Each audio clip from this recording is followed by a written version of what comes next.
इस दृश्य को देखा सद्दू पांडे ने। दूसरे दिन क्या किया, अगले दिन उस गाय को पकड़ करके और बांध लिया अपने खीरक में। अगले दिन उसे नहीं छोड़ा। जब अगले दिन उसे नहीं छोड़ा और जाकर के देखा जहां पर वह गाय खड़ी होती थी, वहां पर शिला को हटाया, वहां पर कुछ दिखाई नहीं पड़ा। लेकिन दूसरे दिन जब यह गाय नहीं गई तो श्री श्रीनाथ जी ने दर्शन दिया सद्दू पांडे को रात्रि में। और श्रीनाथ जी बोले, अरे भैया सद्दू, देख ये जो गाय है ना श्यामा गैया, ये मेरे नंद बाबा के वंश की जो गैया ही, उनके वंश की ही वह गाय है। वो आगे दुग्ध को नित प्रति में पान कियो करे हो, और तेने आज वह गाय को नहीं भेजो। तो देख तू वह गैया को भेज दे, नहीं तो मैं भूखा ही रह जाऊंगा। सद्दू पांडे ने जब ऐसा देखा और जब यह स्वप्न जब देखा तो सद्दू पांडे की निद्रा खुल गई। और सद्दू पांडे ने उस गाय को फिर से खोला है। वह गाय फिर वहीं उस शिला के समीप जाकर के उसके स्तनों से वह दुग्ध की धार निकलने लगी। उस दिन के पश्चात से सद्दू पांडे ने अपनी पुत्री नरो से कहा, नरो अब तू नित प्रति इस गाय के दूध की खीर बना करके और श्री श्रीनाथ जी को भोग लगाया कर। और उसी दिन से सद्दू पांडे की वह पुत्री नरो उस दुग्ध की खीर बना करके और श्री श्रीनाथ जी को भोग लगाती थी। साहब तो गिरिराज की तलहटी वहां पर यहाँ श्री श्रीनाथ जी आज भी विराजमान है। आप जब दर्शन करेंगे, परिक्रमा लगाएंगे गिरिराज जी की, तो जतिपुरा में मुखारबिंद के ऊपर एक छोटा सा मंदिर बना दिखाई पड़ता है। वही गुफा है जिस गुफा में से श्रीनाथ जी आज भी नाथद द्वारा जाते हैं और नाथद द्वारा से आते हैं। बहुत से लोगों ने बहुत वर्ष पहले उस गुफा को अंदर जाकर के देखना चाहा कि इस गुफा का अंत कहाँ है, लेकिन उसका अंत उन्हें कहीं नहीं मिला और भयभीत होकर वह गुफा से बाहर आ गए। आज भी वह गुफा है जहाँ श्री श्रीनाथ जी आते हैं। तो भैया ये गिरिराज जी, ये ठाकुर मेरे साक्षात श्री कृष्ण का ही श्री स्वरूप है। बोलो श्री गिरिराज महाराज की जय, श्री गिरिराज महाराज की जय। जो एक बार श्री गिरिराज जी की परिक्रमा लगाता है, इनकी प्रदक्षिणा कर लेता है, उसके सारे कष्ट दूर हो जाते हैं। इस कलिकाल में श्री गिरिराज जी बड़े ही साक्षात्कार यह देवता है।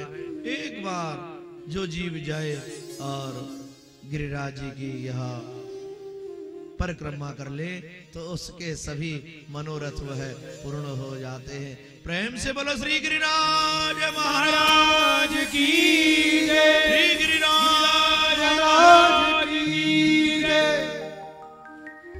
और समय व्यतीत हुआ, ठाकुर ने यह अपनी लीला की। लेकिन साहब कुछ लोगों ने कहा कि कन्हैया जो है इस इंद्र को क्षमा कर दिया, इसका कितना बड़ा अपराध था। लेकिन वह ब्रह्मा बाबा, उसका तो थोड़ा सा ही अपराध था, लेकिन भगवान उस ब्रह्मा से कुछ भी नहीं बोले। बोले क्या अपराध? वो है ब्रह्मा जो भगवान के बत्सों को चुरा करके ले गया। कृष्ण जिस समय ब्रज में अपनी लीला करते थे तो भगवान ने छाक लीला की। सभी सखा कन्हैया के लिए अपने अपने घर से जो भी छाक लेकर के आते थे ना, वे कन्हैया को भोग लगाते थे लाई हुई सामग्री का। सभी सखा भोग लगाते कन्हैया का, गोल मंडला करके बैठ गए। लेकिन एक सखा बड़ा दूर खड़ा हुआ है और वह सखा कन्हैया को भोग नहीं लगा रहा है। कन्हैया ने बुलाया उस सखा को और कहा, क्यों रे भैया, ये सब सखा अपने घर से जो सामग्री लेके आए ना, वहां सभी सामग्री को मुझको भोग लगा रहे हैं, और तू अपने घर से जो सामग्री लाया है वहां को भोग मुझको नहीं लगावे। सखा ने हाथ जोड़ लिए। सखा ने हाथ जोड़ करके कहा, कृष्ण मैं बहुत विपन्न, बहुत ही निर्धन ब्राह्मण हूं, हमारे घर में कुछ भी नहीं, मैं आपको भला क्या भोग लगा सकता हूं। ये जितने भी सखा है ना भैया, इन सभी सखाओं की माँ तो इनके लिए बहुत से पकवान बना करके भेजती है, ये आपका भोग लगा देते हैं, लेकिन इन सब के सामने मैं आपको भोग लगाता हुआ क्या अच्छा लगूंगा? मेरे पास कुछ भी तो नहीं। अरे तेरी माँ ने कुछ तो भेजा होगा। सखा बोले कन्हैया, मेरी माँ ने तो केवल एक खट्टी छाछ की कढ़ी बना करके भेजी है, मेरे पास और कुछ नहीं, केवल वह खट्टी छाछ की कढ़ी है, तो ला वही को मैं ग्रहण करूंगा। इतना कहा, जैसे वह कढ़ी का पात्र सखा ने खोला, कन्हैया उसे ग्रहण करना चाहते थे, लेकिन सखा ने विचार किया, कृष्ण इसको खाएगा तो कैसा लगेगा कन्हैया को। सखा ने उस कढ़ी के पात्र को लेकर के अपने मुख से लगा लिया और उसे कढ़ी को खाने लगा। वह हड़बड़ाहट में उसके मुख से वह कढ़ी नीचे गिर रही थी। कन्हैया ने क्या किया, उसके समीप गए हैं साहब, और जैसे उसके समीप गए तो उसके मुख के समीप जाकर के और अपनी जिह्वा से वह जो इसके मुख से कढ़ी निकल रही थी, इसकी उस उच्छिष्ट उस कढ़ी को जो है कन्हैया ग्रहण करने लगे, चाटने लगे। यह दृश्य देख करके सखा के नेत्र भर आए। मैं कितना विपन्न गरीब ब्राह्मण, कन्हैया मेरे ऊपर कैसी दया करते हैं। कन्हैया की दयालुता का क्या कहना, इसीलिए यह दयालु कहे गए हैं। तो यहाँ ये दृश्य सत्यलोक में श्री ब्रह्मा बाबा देख रहे थे। ब्रह्मा ने कहा, ये कैसा ईश्वर, इसे पूर्ण ब्रह्म परमात्मा कहा गया है, ये परमात्मा कदापि नहीं हो सकता। क्या परमात्मा कभी किसी का झूठा खाता है? कदाप नहीं खा सकता, ईश्वर नहीं हो सकता। ये लोग ऐसे ही से ईश्वर कहते हैं, मुझे परीक्षा करनी होगी। ब्रह्मा बाबा आए साहब, और ब्रह्मा बाबा जैसे ब्रज में आए, और ब्रह्मा बाबा ब्रज में आकर के कृष्ण के जो गाय और बछड़े थे उन सभी को चुरा करके और ले गए सत्यलोक में। वहां सखा बोले, कन्हैया लाला ऐसो कर हमारी गैया बछरान को लिया तू। अरे मैं तुम्हारी गैया को लाऊंगा। सखा बोले, क्यों रे नंद के, हम प्रतिदिन तेरी गैया को घेर के लामे, कहा एक दिन तू हमारी गाय को घेर के नहीं ला सके। और यह सखा ने इतना कहा, कन्हैया गए हैं उन गाय बछड़ाओं को लेने के लिए, तो देखा वहां पर कोई न गाय है न बछड़ा है, और इधर ब्रह्मा आए, और ब्रह्मा आकर के कृष्ण के जो सखा थे उनको भी हरण करके ले गए हैं सत्यलोक में साहब, उनको भी हरण करके पहले गए सत्यलोक में। जब यह कन्हैया ने देखा अब तो सखा भी नहीं है, और कृष्ण समझ गए इस कार्य को करने वाला कोई और नहीं, वह ब्रह्मा ही है। तो यहाँ भगवान ने अपनी माया से उसी प्रकार के सखा बना दिए हैं, उसी प्रकार से गाय बछड़े सब बना दिए। उन गाय बछड़ों को लेकर के कन्हैया ब्रज में गए हैं साहब। और आज ऐसा आनंद हुआ कि जिन बछड़ों ने देखा कि आज कृष्ण ही गाय के रूप में है, वह बछड़ा कृष्ण रूपी उस गाय का दुग्धपान बड़े आनंदित होकर के कर रहे हैं। सांडिल ऋषि केवल इस बात को जानते थे। सांडिल ऋषि ने कह दिया कि ये समय कुछ दिन का ऐसा है, बड़ा सुंदर मुहूर्त है, तो जिसकी कन्या कुंवारी है, सुंदर सुंदर गोप देख करके वह अपनी कन्याओं का विवाह उन गोपों के साथ में कर दे। तो यहाँ कृष्ण स्वरूप, कृष्ण जिन गोपों का स्वरूप लेकर के रहे थे, इन गोपियों का विवाह गोप बने श्री कृष्ण के साथ में यह संपन्न हुआ है। समय व्यतीत हुआ और श्री कृष्ण सत्यलोक में जाकर के उस ब्रह्मा के भ्रम को दूर किया है। ब्रह्मा ने देखा कि ये ब्रजवासी यहाँ हैं, तो ब्रज में ये कौन से ब्रजवासी हैं? कभी ब्रह्मा ब्रज में आवे, कभी सत्यलोक में जावे।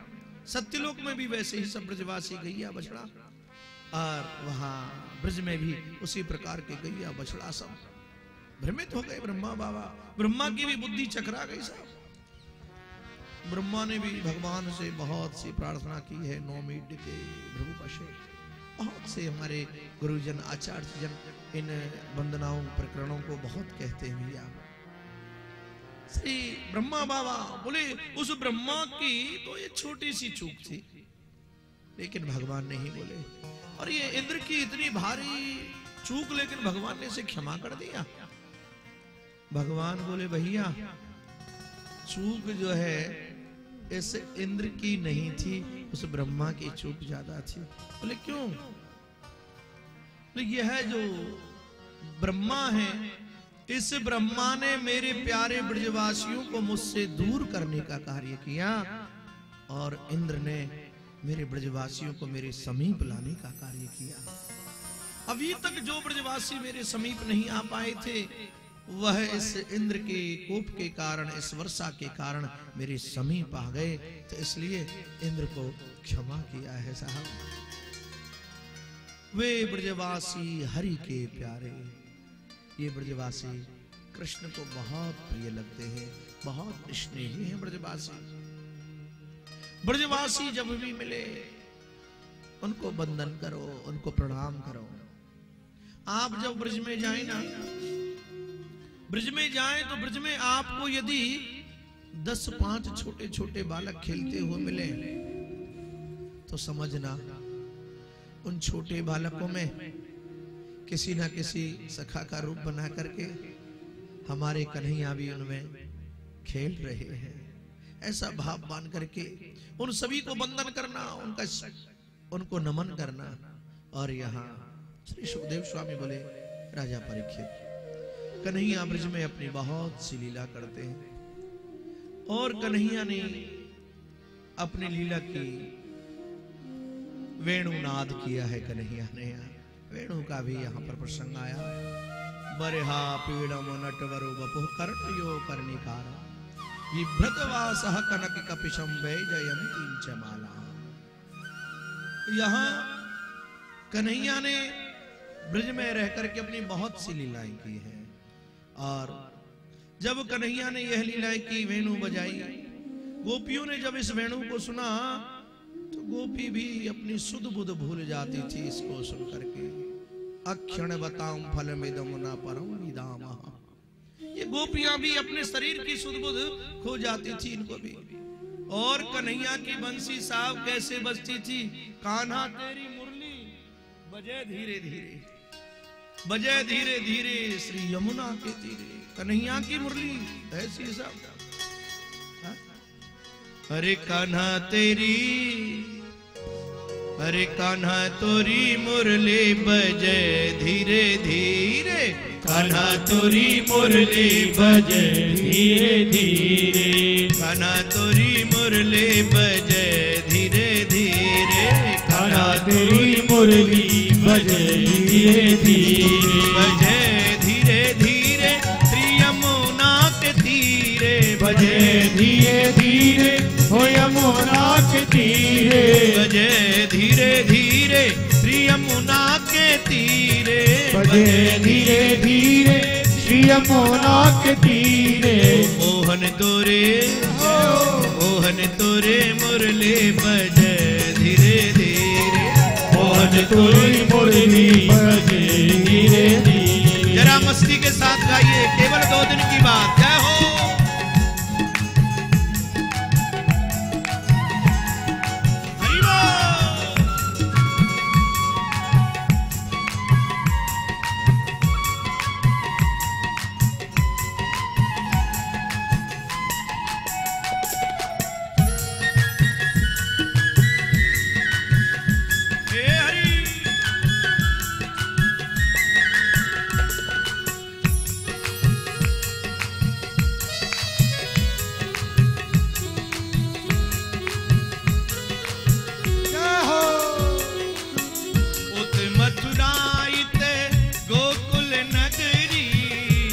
मथुरा उत गोकुल नगरी, उत मथुरा इत गोकुल नगरी, उत मथुरा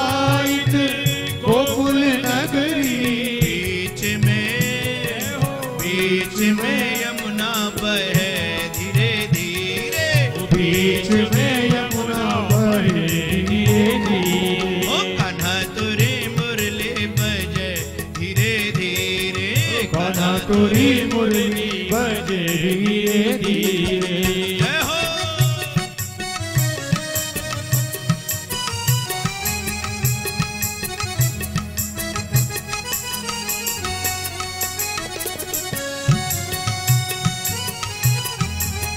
हरि बोल।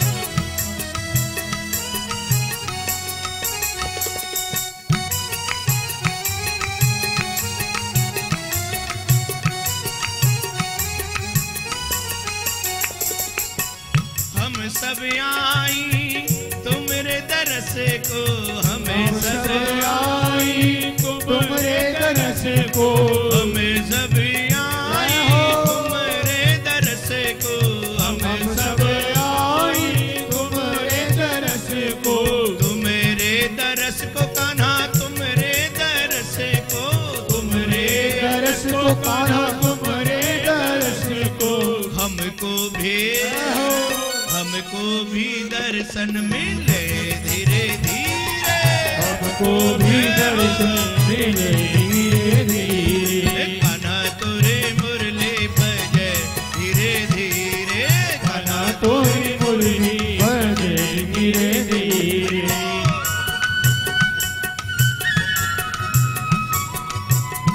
हरि बोल।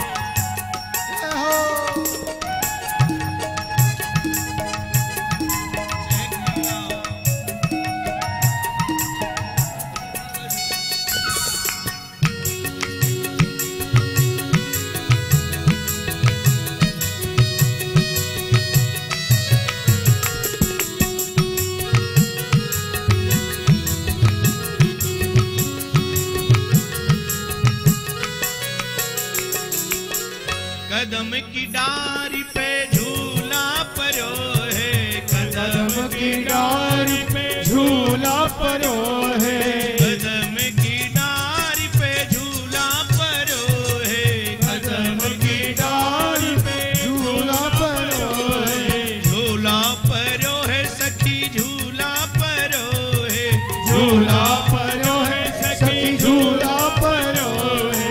कदम की डारी पे झूला परो है, कदम की डारी पे झूला परो है।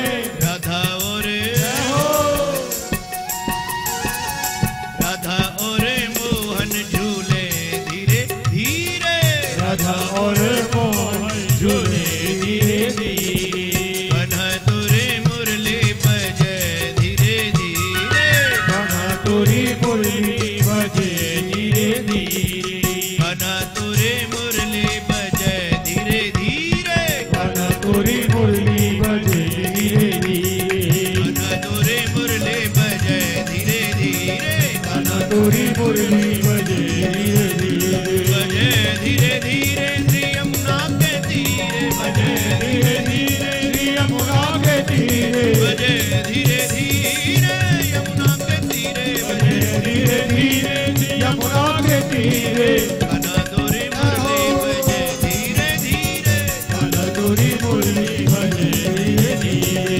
कान्हा तोरे मुरली बजे धीरे धीरे। कान्हा तोरी मुरली बजे धीरे धीरे। जय राधे राधे गोविंदा, जय राधे राधे गोविंदा, राधे राधे गोविंदा, जय राधे राधे गोविंदा, जय राधे राधे गोविंदा, जय राधे राधे गोविंदा, जय राधे राधे गोविंदा, जय राधे राधे गोविंदा, जय राधे राधे गोविंदा, जय राधे राधे गोविंदा, जय राधे राधे गोविंदा, जय राधे राधे गोविंदा, जय राधे राधे गोविंदा। जय राधे राधे गोविंदा।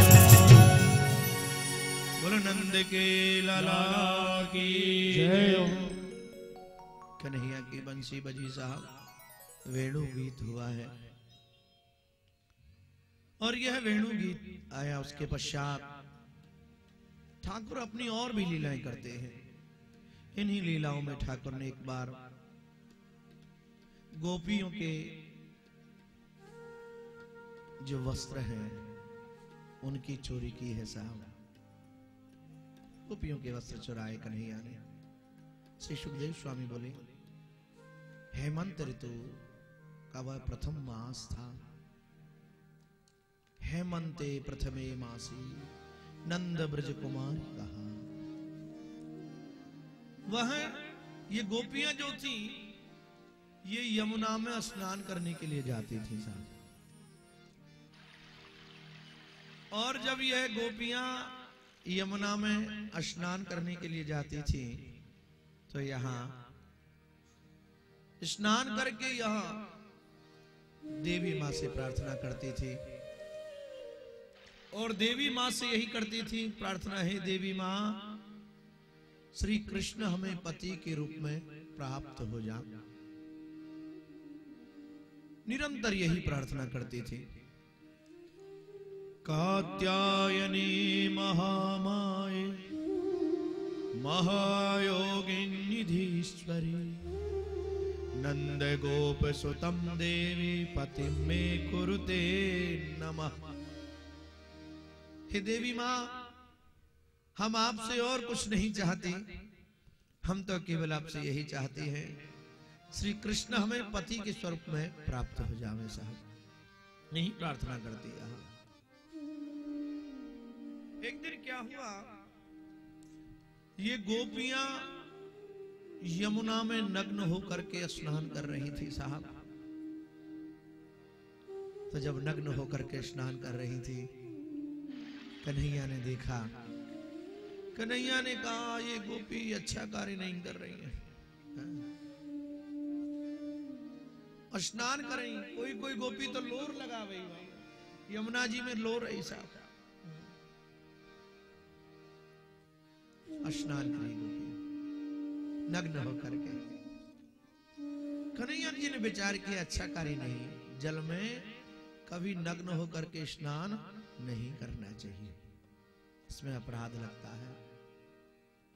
और यह अपराध ऐसा होता है कि क्षमा योग्य भी नहीं होता। तो भगवान ने विचार किया इन गोपियों को कुछ शिक्षा देनी चाहिए। और साहब गोपियां जल में स्नान कर रही थी, इन्होंने अपने वस्त्र उतार करके यमुना के किनारे रख दिए। कन्हैया जी आए और कन्हैया जी इन गोपियों के वस्त्रों को लेकर के और कदम पर चढ़ गए। जैसे कदम पर चढ़ गए, गोपियां स्नान कर रही थी। गोपियों ने स्नान करके और जल से बाहर निकलने का जैसे प्रयत्न किया, तभी इनकी दृष्टि यमुना के किनारे गई तो वहां पर इनके वस्त्र नहीं थे। ये गोपियां बोली, अरे हमारे वस्त्र को कौन ले गए हो? को ले गए हो चीर हमारे जुलम कर कर डारे। सब गोपी ने वस्त्र खोल के, सब गोपियों ने अपने वस्त्र खोल करके और यमुना तीरे रख दीने। सब गोपी ने जुर मिलके फिर यमुना में गोता लीने। जब गोता लीने तब क्या हुआ, गोपियों ने देखा इनके वस्त्र वहां पर नहीं है। तो यहां तभी कन्हैया ने अपनी बांसुरी बजा दी। और जब कन्हैया ने अपनी बांसुरी बजाई, गोपियों की दृष्टि गई और गोपियों ने देखा कन्हैया सामने कदम वृक्ष के ऊपर बैठ करके और मंद मंद बंसुरी बजा रहे हैं।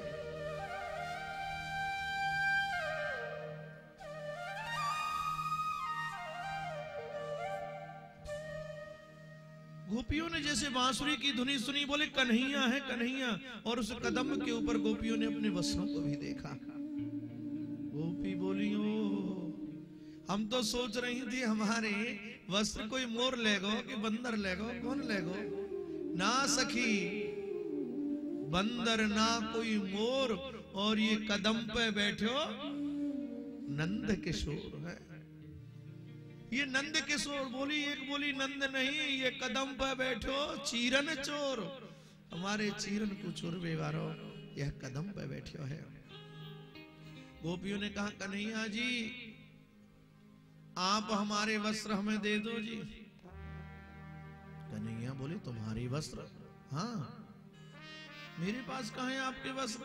बोले कन्हैया जी आपके कदम पे यह हमारे ही वस्त्र तो टंगे हुए हैं, इन वस्त्रन को दो।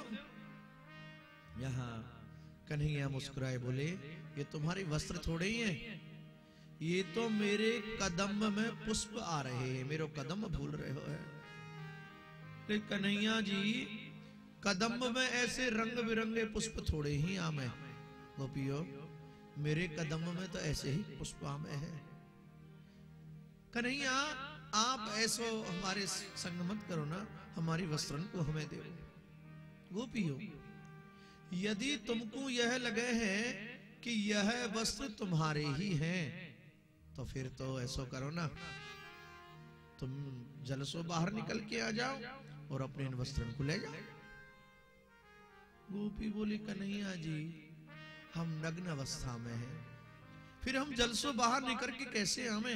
हम आपके हाथ जोड़े, आप हमारे वस्त्रन को हमें दे दो। कन्हैया बोले, ना ना, मैं ऐसे नहीं दूंगा, तुम जल से बाहर निकल करके आ जाओ, बस ले जाओ। गोपियां हाथ जोड़ करके कह भी लगी, हे कृष्ण, हमारी वस्त्र हमको दो। श्याम सुंदर ते दास्य करिवामि तवोदितम् देहि वांसांसि धर्मज्ञ नोचेत् द्राग्ये ब्रुवामहे। हे कृष्ण, हम आपकी दासी हैं, आप हमारी वस्त्र दे दो। देखो, व्यक्ति जो जिस जाति, आजकल लोग क्या है, ये 4 वर्ण की गोपी, इसमें शूद्र जाति की, ब्राह्मण जाति की, क्षत्रिय जाति और वैश्य जाति की गोपियां, सभी गोपियां भगवान से कहती है अपने अपने भाव से। आज लोग अपनी जाति को छुपाते हैं साहब, लेकिन जाति को कभी नहीं छुपाना चाहिए, और छुपाए हुए भी तो भी व्यक्ति अपने व्यवहार से, अपने आचार विचार से, अपने चलने फिरने से उसकी जाति का मालूम पड़ ही जाता है यह कौन है।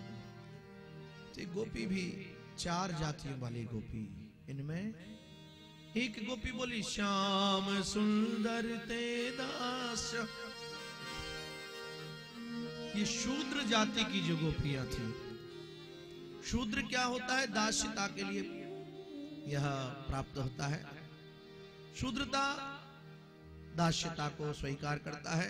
तो ये शूद्र जाति की गोपी बोलियां बोली, श्याम सुंदर ते दास्य, हम आपकी दासी हैं। और यहां पर करिवाम तवोदितम, यहां जो ब्राह्मण जाति की जो गोपियां थी, वो कन्हैया को समझाने लगी, हे कृष्ण, या तो लला आप हमें हमारे वस्त्र दो, ये बात ठीक नहीं है, धर्म की नीति नहीं कहे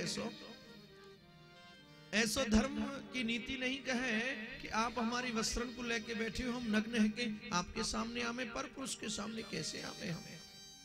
लेकिन जो वैश्य जाति की गोपियां थी, वह ठाकुर जी के सामने हाथ जोड़ करके कहने लगी कि लाला, वैश्य कभी किसी से झगड़ा नहीं करना चाहता, वैसे चाहता है कि प्यार से काम हो जाए। बोले, लाला तेरे बाबा को पता पड़ जाएगी तो अच्छा नहीं लगेगा, हमारी वस्त्रन को हमें दे दे।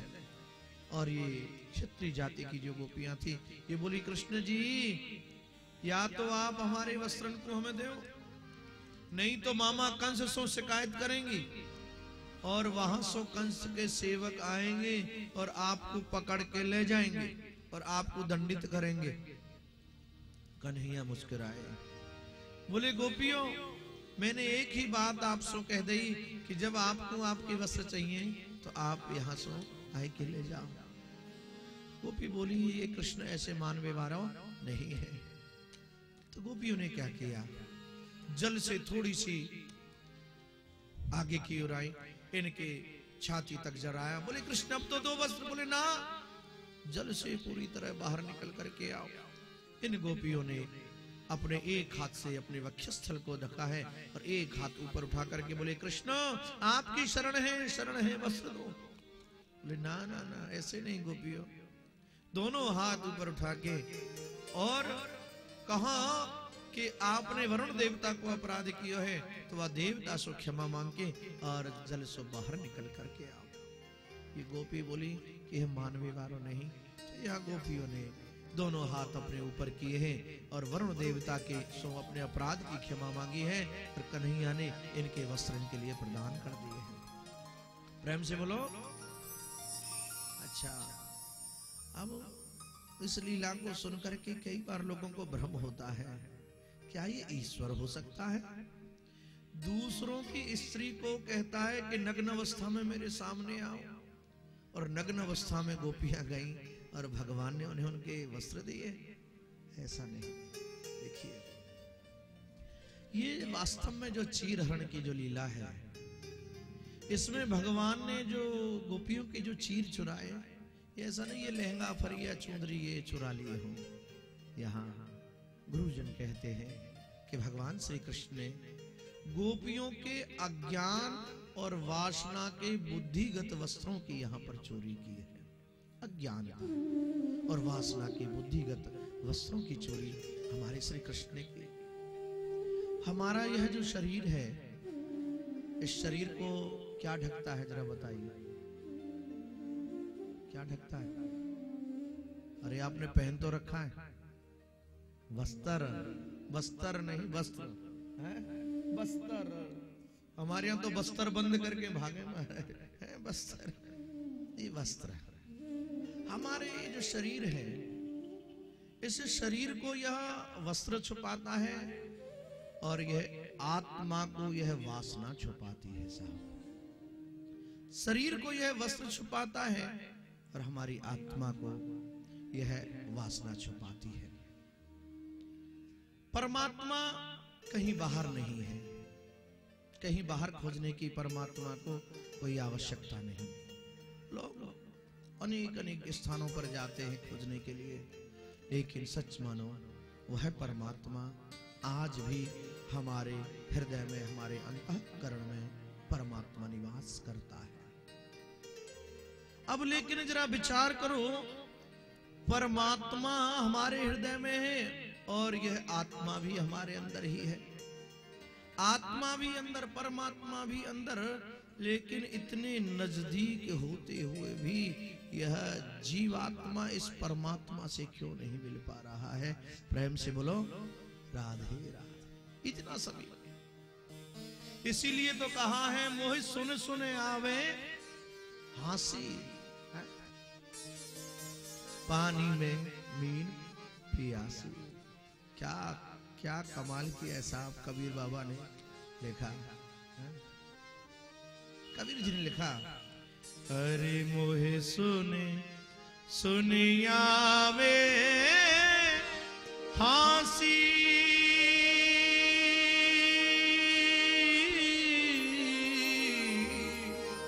ओरे पानी बिच मीन पिया से, हरि आत्म ज्ञान बिना नर भटके, कोई मथुना कोई काशी,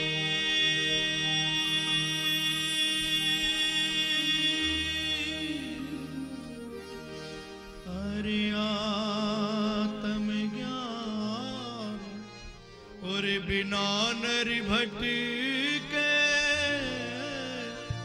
कोई मथुरा कोई काशी, और जैसे मृगा ये नाभि कस्तूरी, जैसे मृगा ये नाभि कस्तूरी, और बन बन फिरत उदासी रे, और पानी बीच मीन प्यासी। कहीं भटकने की कोई आवश्यकता नहीं। जैसे वह कस्तूरी का मृग होता है, हिरण होता है, उसकी नाभि में वह कस्तूरी होती है, लेकिन उसकी खुशबू जब आती है पागल हो जाता है, इधर भटकता है, इधर भटकता है, उधर भटकता है, लेकिन जानता नहीं जिसके लिए वह इतना पागल है, भटक रहा है, वह तो तेरे पास ही है। उसी प्रकार जिस परमात्मा के लिए आप इतना भटक रहे हो, इधर जा रहे हो, उधर जा रहे हो, वह परमात्मा तो तेरे ही पास है। अरे आत्म ज्ञान बिना नर भटके, कोई मथुरा कोई काशी। कोई मथुरा जाता है, कोई काशी जाता है, खोजता है उसे, कोई शिव के रूप में खोजता है, कोई महावीर के रूप में खोजता है, कोई देवी माँ के रूप में खोजता है। लेकिन भैया ये अज्ञानता कब मिटेगी? अरे भैया कहत कबीर,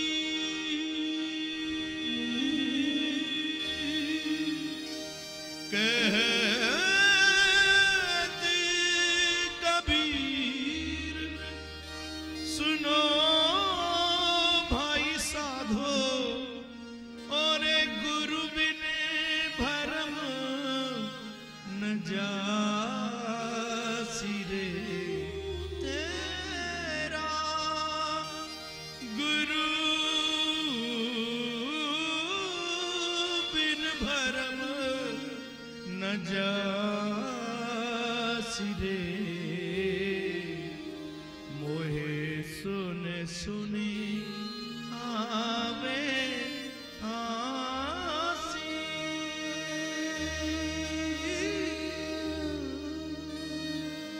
जीवात्मा और परमात्मा दोनों एक ही समीप तो है, लेकिन फिर भी यह जीवात्मा इस परमात्मा से क्यों नहीं मिल पाता है? आप इस प्रकार से समझिए, जरा बताइए, आप समझ गए क्या कहना चाहते हैं? परमात्मा कहाँ है?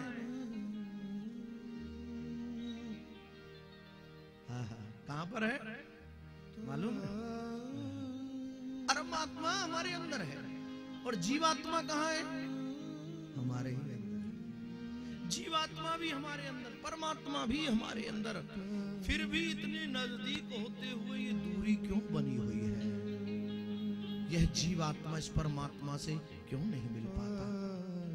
आप इस प्रकार से समझिए। एक संत थे, उन संत के पास साहब एक पारसमणि थी, पारसमणि। संत उस पारसमणि को रखते थे अपने पास। एक किसी सज्जन को मालूम पड़ गया संत के पास पारसमणि है, और पारसमणि को लेने के कारण वह संत का शिष्य हो गया था। कई लोग लोभ के कारण शिष्य हो जाते हैं। गुरुजी का बहुत बड़ा आश्रम है, वहां भी है, वहां भी है, वहां भी है, वहां है, सब जगह फ्री में ठहरने को 3 दिन तो मिलेगा ही, फ्री में खाने को भोजन भी मिलेगा।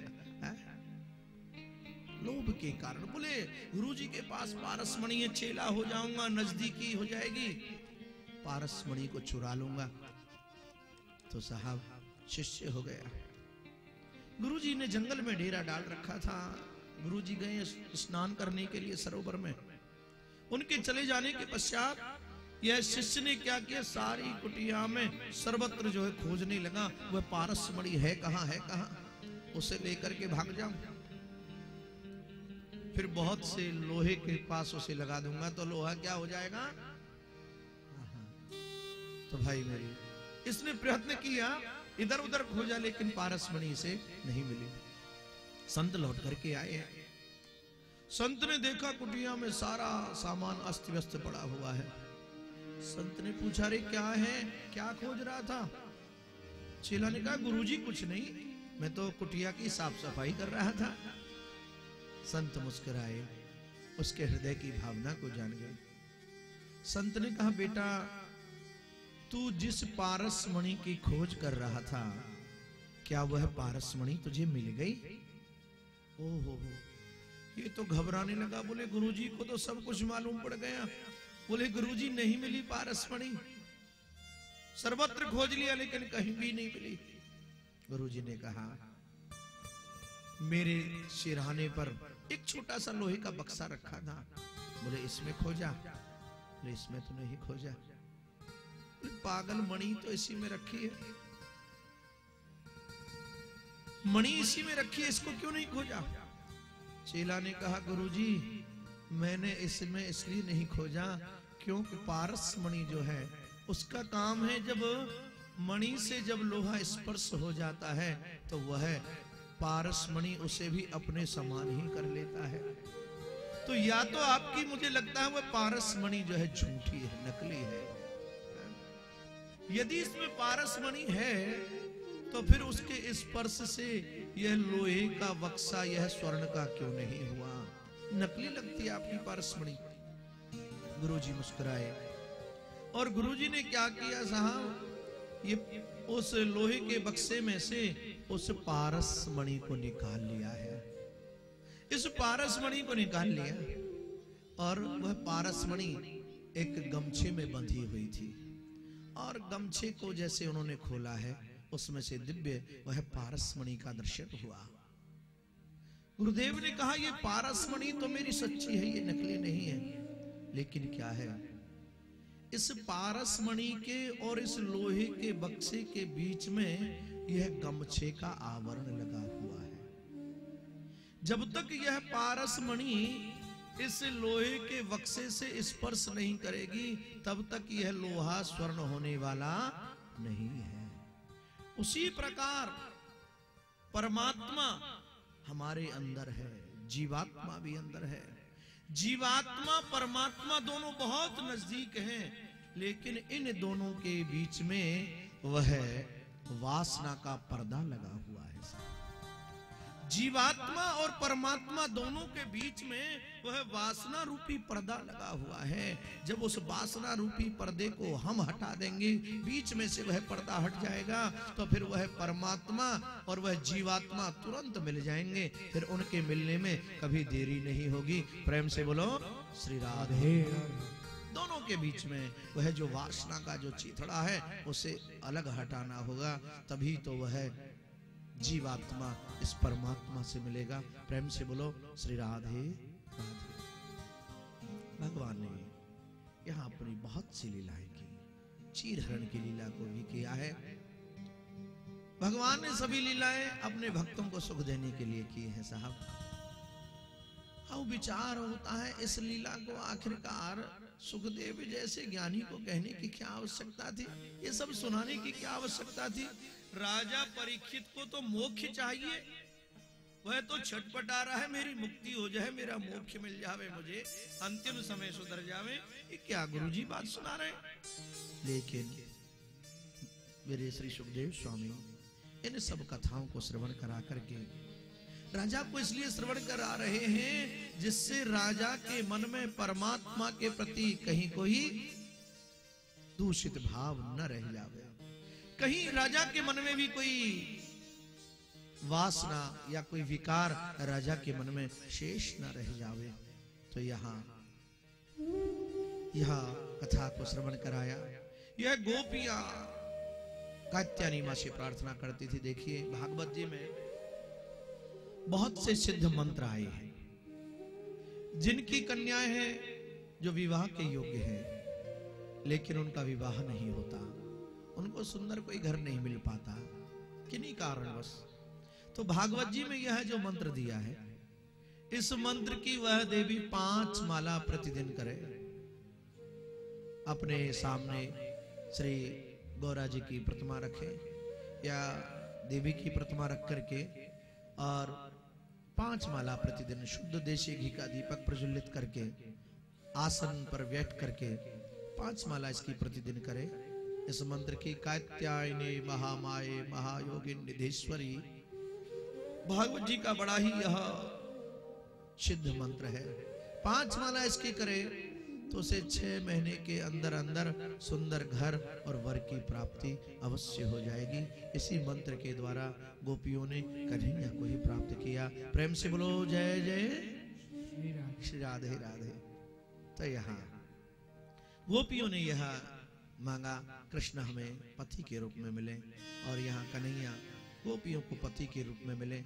ऐसे कन्हैया भी अब अपनी लीला करते हैं। समय व्यतीत हुआ और कन्हैया शरदकालीन वह रात्रि आई। श्री सुखदेव स्वामी बोले, हे राजा परीक्षित,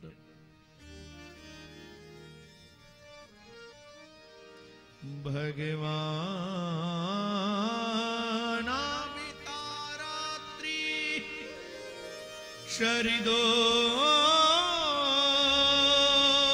फुल्ल मल्लिका विकिरण तु मनश्चक्रे योग मायामुपाश्रितः।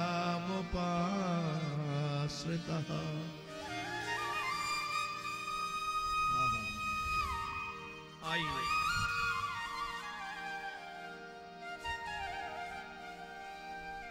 कन्हैया आज रास करना चाहते हैं।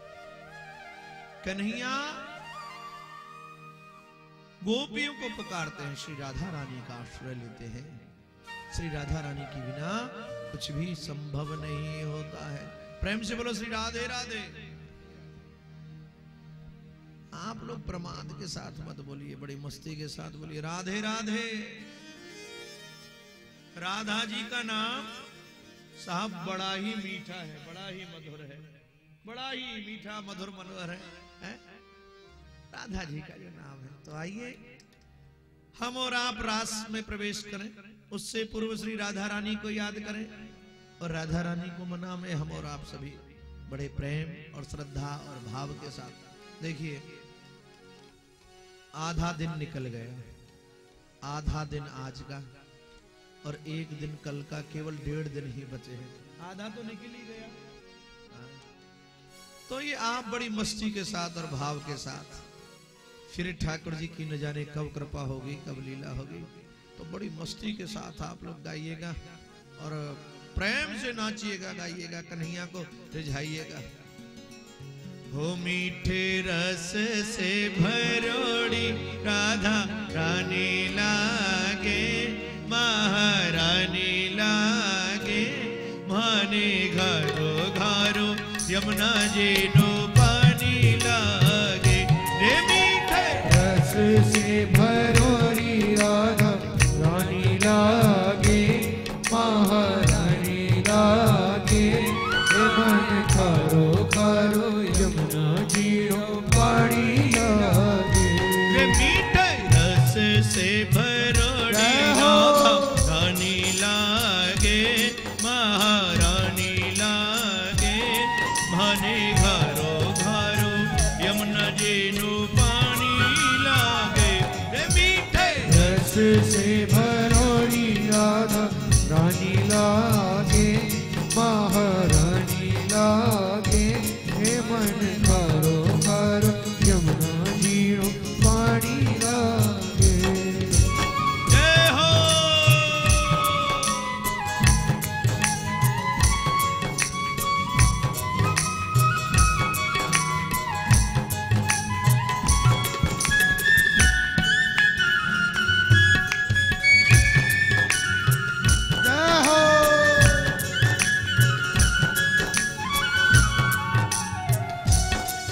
अरे यमुना जी तो कारी कारी, राधा गोरी गोरी। यमुना जी तो कारी कारी, राधा गोरी गोरी। हे यमुना जी तो कारी कारी, राधा गोरी गोरी। हे यमुना जी तो कारी कारी, राधा गोरी गोरी। हे वृंदावन में धूम मचावे, श्री वृषभानि किशोरे। वृंदावन में धूम मचावे, श्री वृषभानि किशोरी। हे वृंदावन में धूम मचावे, श्री वृषभानि किशोरे। वृंदावन में धूम मचावे, श्री वृषभानि किशोरी। ब्रज धाम राधा जो के रजधानी लागे, रजधानी लागे, महाने घरो घरो यमुना जी नु पानी लागे। मीठे रस से भरोड़ी राधा रानी लागे, महारानी लागे, मन भरो भरो यमुना जी नु